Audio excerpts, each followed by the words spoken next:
Hello, friends. Thank you for joining me. We're just going to jump right in. Ragy, so as you know, Sprinklr is on the front lines of helping companies interact with customers.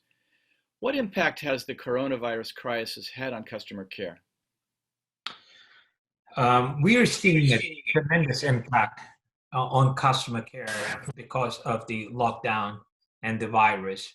There are two distinct trends that we're seeing pretty much in all industries, including the ones that have been hit harder than the others.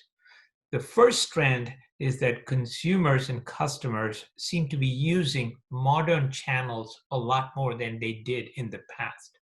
It's almost like digitization has been accelerated. So people are using Twitter and Facebook and LinkedIn and YouTube and social and messaging a lot more than they did in the past. We're seeing that shift happen at the expense of voice. That's the first and foremost thing that we see. Number two, on the brand and company side, we're seeing every company invest a lot more heavily in automation and AI to reduce the cost of customer interaction and customer care. For example, one of our customers, JP Morgan Chase, they saw a 213% increase in customer care volume on social channels just in 2 months. And they had to deploy more people as well as then use Sprinklr platform and Sprinklr's AI to have the bots take care of some of the conversational load. Excellent. So, Francois, your customers are largely governments who own outdoor facilities like airports and bus shelters, and the customers who advertise on those facilities. How have their practices been affected by the crisis? Um, Actually, we have two kinds of customers. We have the landlords, private or public, from whom we are awarded spaces to advertise on, and on the other side we have advertisers themselves who are willing to sell product.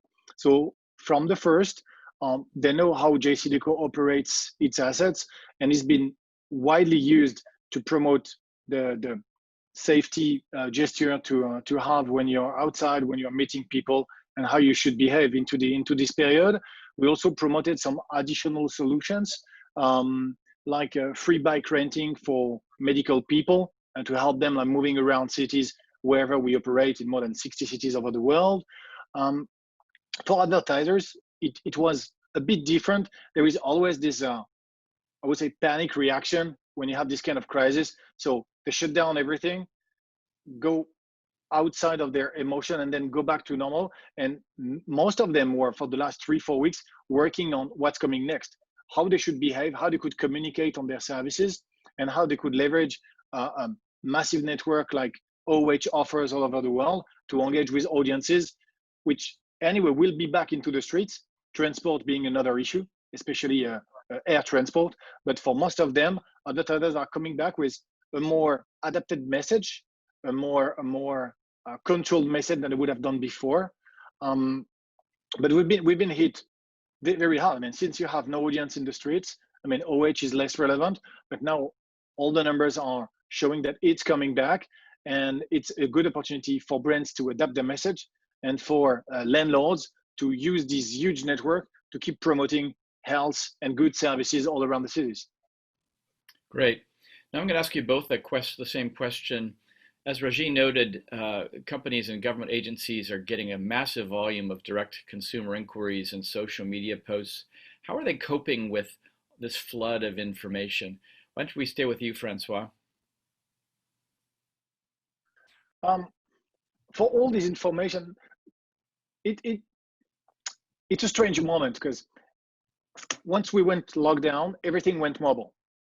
Facebook, Instagram, everything went online, and OH was less relevant. So what we are trying is to help them cope with relevant data, traffic data, audience data, not in a commercial way, but how we can help landlords, cities especially, that do not all have data science team or expert team to play around with data and work this out. So we are more helping on this. And one of the things we are doing is looking at the inspiration of the people. So one of the key things that came out from the social networks was, how can I ensure my own safety when I'm in the streets? So in many, many cities like San Francisco and Paris, we put some sanitizer distributor in the bus shelter so people can get their hands clean when they take. And it's one way to listen to social networks, even if this was quite obvious. And that was one way to listen. And on the other side, it was also how we can support the medical forces who are frontline and still frontline in many, many countries, to help them as far as we can with like free bike renting, for example. Got it. Ragy, why don't you elaborate on that same question? We're seeing a beautiful interplay of artificial intelligence and automation. And we read and process about 130 languages automatically, and we do natural language processing in over 30. And what you're able to do when consumers talk to you in social channels or modern channels like messaging, what you're able to do is process that text in real time and understand what the question is. Understand what is it that this person is looking to resolve as the person is speaking, and then use a process automation to look up systems simultaneously with very little inconvenience, and then come back with an answer with very little friction and beautiful customer experiences. So we're seeing acceleration of artificial intelligence technology and deployment. We're seeing acceleration of automation. We're seeing, in some cases, we're seeing about 30% of the interaction volume be handled by AI-based bot on its own without human intervention. And even when a human being is involved, AI is able to make that interaction a lot more efficient for the brand and a lot more better experience for the consumer. You anticipated my question about AI, so let's just continue on that theme a little bit. Francois, I think your advertisers and your own company uses AI to some degree. What are the biggest benefits and lessons of using AI that you've seen so far that relate to this crisis? AI is a positive and a big bet for JCDecaux. What we are doing with AI is moving from a no-time media to a real-time media. This is where AI is very important for us. Our structure is always the same. It's planning, activation, and measurement. And AI allows us to be much more specific and much more adapted to each of these terms into our journey. So one of very good example I can give you is we've been working very much into image recognition and video recognition. So we are using post-test campaigns. We are training a model which we developed internally, and this model allow you to understand what will be the visual engagement of users with an ad on the bus shelter, what could be the brand recall that you can expect from this ad. So it's very interesting on one side for pure commercial aspect, but it's also a service that we are promoting to cities when they want to advertise for their theaters, when they want to advertise for their own services. Creativity is not the restricted to advertiser or luxury advertiser. It's also beneficial to cities, to any kind of landlords. And AI is one way for us to democratize creativity at every level. And it really has a very strong impact in the company, but also for the landlords we are operating in, whatever is the geo. Great. So customer care has always been linked to helping companies build and bolster their brand images. How has that continued, if it has, during the pandemic? Francois, why don't we stay with you for that, for the first, and I'll switch to Ragy for the next phase of that question. The truth is, usually when you think about installing your brand or developing your brand, messaging is always key. And you tend to be very careful on the creativity when it comes to online, because you feel that this is the place to be. When it comes to OOH, we are now re-engaging with the brand saying, guys, it's a strange period we are in. You need to adapt the message. You need to be more specific. You need to be more relevant. And there is one aspect, and I'm not sure about the wording, but we used to have in the past greenwashing. People think they are greener than others. And brand need to be very careful about the COVID washing. Like, I'm doing better than the others, and I'm more, and I'm safer, etc. And I think consumers are very sensitive on this kind of topic, and they will recall the brands who will be able to take a message which is adapted to the moment, adapted to the needs that we are looking for.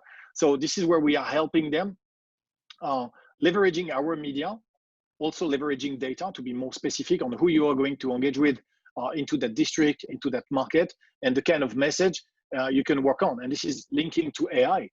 AI is a very good way for us to test a creative, a message before releasing it in the streets. Ragy, what do you see from your clients as far as the brand image facets here? Well, to state the obvious, everybody's priorities have changed in the last couple of months. We're focused on very different things than we used to be before COVID hit us. Brands who continue advertising the way they have been in the past are going to look terribly tone deaf if they don't adjust not just their message, but adjust their entire advertising and marketing strategy. In that context, what becomes way more precious is customer interactions that are inbound, and the perfect way to advertise and market is try and be helpful. And when people call you, that's the best time to be helpful because they're asking for help. And so this whole idea of, in our world, that we call as upselling and being more useful and helpful is really the marketing strategy of the hour. And what we're seeing is call centers and customer care centers being readapted to bring in that sales and conversational selling into the fold and not just reactive customer care. Exactly. Any companies you know of doing a really good job at this so far? I would call out Dell Computers that seem to be doing a really good job of blending that and being useful while doing the right thing for their business. And they've made a big switch to AI-driven insights that allow them to spot customer needs that may not be explicitly articulated by the customers themselves. Francois, we only have about a minute left. Any of your organizations or customers that you think have been doing a good job you want to mention? I really enjoyed Netflix during the really like hard COVID crisis, posting on billboards, guys, if you remain in the streets, I will spoil this show or this show. And I think it was a very good way to take advantage of the media while keep doing your job. I could imagine they would have interesting time here. One of the few companies benefiting, but they don't want to sound like they're benefiting too much. Well, it's been an interesting discussion. If we could talk about it for a long time, the lessons will be resonating for years from all this. So I appreciate you taking time today, and we will like to thank everybody for tuning in for Collision from Home. Thank you very much.